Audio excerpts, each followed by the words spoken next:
اگر ممکن نہ ہو، حالات اس کی اجازت نہ دیں، تو پھر وہ تنہا پڑھ لے، اکیلا پڑھ لے، اور پھر اس کو چلتے ہوئے بھی پڑھ سکتا ہے، سواری پر بھی پڑھ سکتا ہے،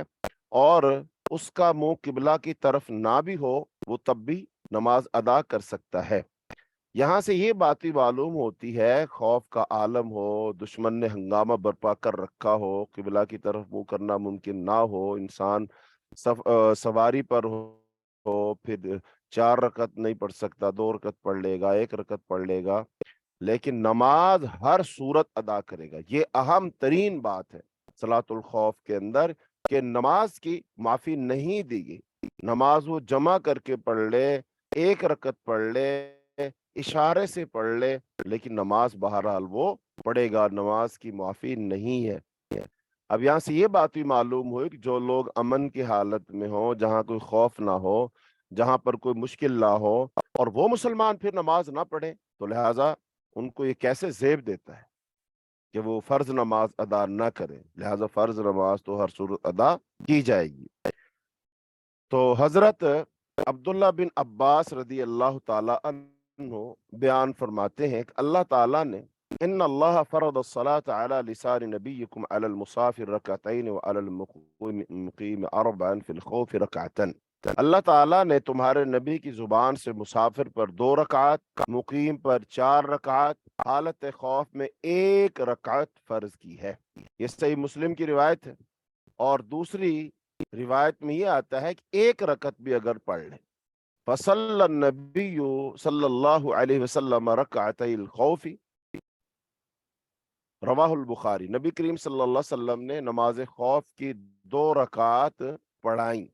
یعنی کہ اس حدیث میں آ گیا 2 رکعتیں، اور پہلی میں کیا ہے کہ صلاۃ خوف کی آپ نے 1 رکعت نماز فرض کی، یعنی اللہ تعالیٰ نے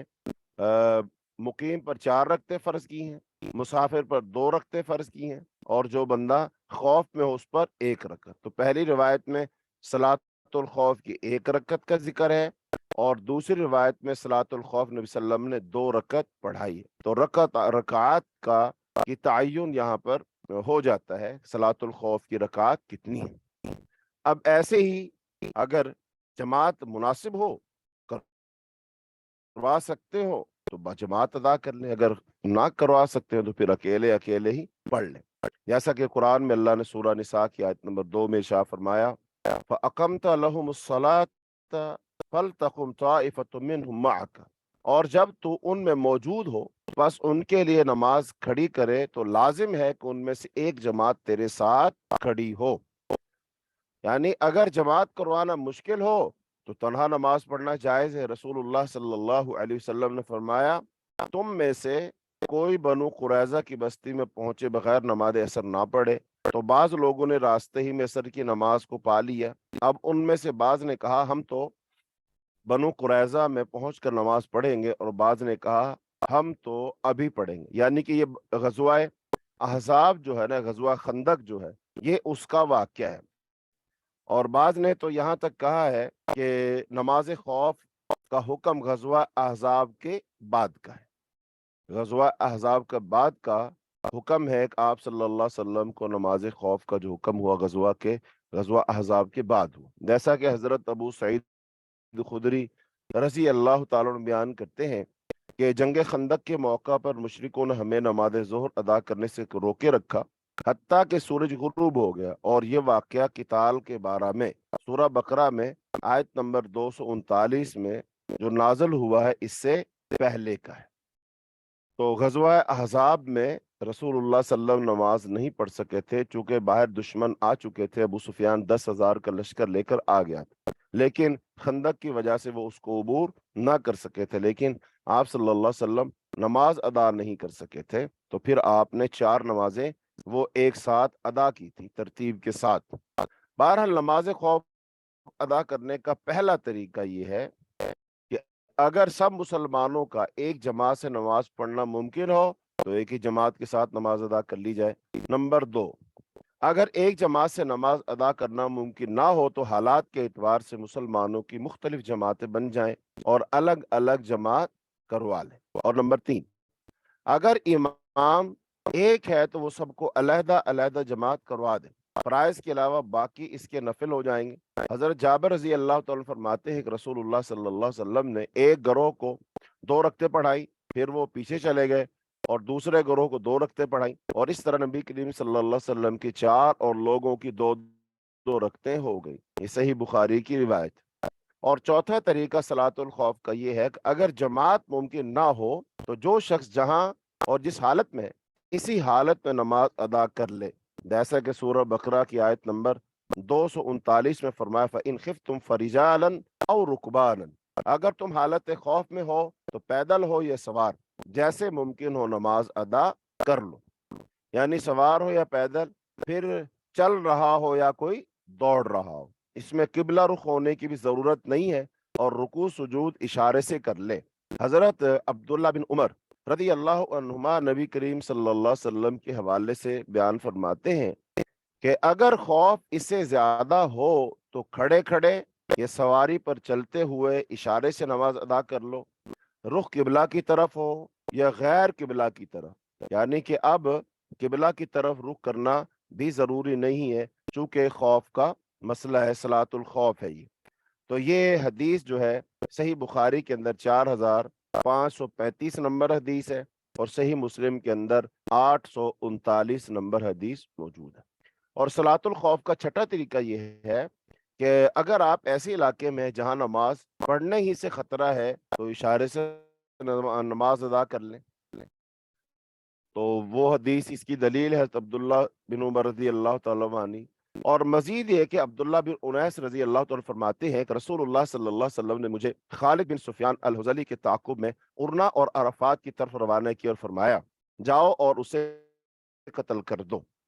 یعنی ایک صحابی کو نبی کریم صلی اللہ علیہ وسلم نے ایک دشمن کو قتل کرنے کے لیے بھیجا، اب وہ صحابی اس کو قتل کرنے کے لیے روانہ ہو گئے۔ تو وہ فرماتے ہیں جب میں نے اسے دیکھا تو نماز عصر کا وقت ہو چکا تھا، میں نے خیال کیا کہ اگر میں نے نماز مؤخر کی تو میرے اور اس کے درمیان کچھ فاصلہ ہو جائے گا، یعنی اب ایک دشمن جس کو قتل کرنا وہ آگے ہے اور میرا گھوڑا اس کے پیچھے دوڑ رہا ہے۔ اچھا، اب اگر نماز عصر کا وقت ہو گیا، میں نماز پڑھنے رکوں گا، وہ تو بہت دور چلا جائے گا اور شاید میں دوبارہ اس کو پکڑ نہ سکوں۔ لہذا اب وہ فرماتے ہیں میں نے سوچا کیوں نہ کہ میں نماز کو ایسے باقاعدہ اتر کر نہ پڑھوں، بلکہ میں اسی طرح اپنی سواری کے اوپر رہتے ہوئے کہ میں نماز کو ادا کر لوں۔ تو فرماتے ہیں کہ تو میں اس کی طرف چلنے لگا اور ساتھ ساتھ اشاروں سے نماز پڑھنے لگا۔ تو اب میں نے نماز پڑھی اور دشمن کے علاقے میں دشمن کے تعاقب میں میں نے نماز پڑھی، اور کیسے نماز پڑھی؟ اشاروں کے ساتھ نماز پڑھی۔ اور یہ روایت جو ہے سنن ابی داؤد کے اندر موجود ہے، حدیث نمبر ہے 1249 نمبر حدیث۔ ایسے ہی صحیح ابن خزیمہ کے اندر حدیث موجود ہے، یہ صحیح ابن حبان کے اندر موجود ہے۔ تو امام خطابی رحمۃ اللہ علیہ فرماتے ہیں نماز خوف کے مختلف طریقے ہیں، اور رسول اللہ صلی اللہ علیہ وسلم مختلف ایام میں مختلف صورتوں سے نماز ادا کی، لہذا ہر وہ طریقہ اختیار کیا جا سکتا ہے جو نماز کے لیے زیادہ احتیاط والا اور پہرے کے لحاظ سے، دفاع کے لحاظ سے زیادہ سود مند ہو۔ یہ ہے صلاۃ الخوف کی مختصر وضاحت۔ تو صلاۃ الخوف، خوف والی نماز جس کا سبب خوف ہو، تو اب اس کو کیسے ادا کرنا ہے، کتنی رکعات اس کی ہیں، اس کو ادا کرنی ہے، تو یہ تمام احادیث کا خلاصہ آپ کے سامنے بیان کر دیا گیا۔ اب ہم آتے ہیں نماز عید کے مسائل، عیدین کے مسائل۔ تو سب سے پہلے جو لفظ عیدین ہے اس کو تھوڑا سمجھ لیں، یہ تثنیہ ہے، عید واحد اور عیدینی، 2 عیدیں۔ تو یہ لفظ 2 عیدوں پر بولا، 2 عیدوں کے لیے، عیدین عربی میں عیدین کا معنی ہوتا ہے 2 عیدیں۔ تو عید کا معنی کیا ہوتا ہے؟ عید لفظ کا معنی ہوتا ہے لوٹ کر آنا۔ عید کا معنی کیا ہے؟ لوٹ کر آنا۔ چونکہ عید بھی ہر سال لوٹ کر آتی ہے نا، تو اس لیے اس کو عید کہتے ہیں۔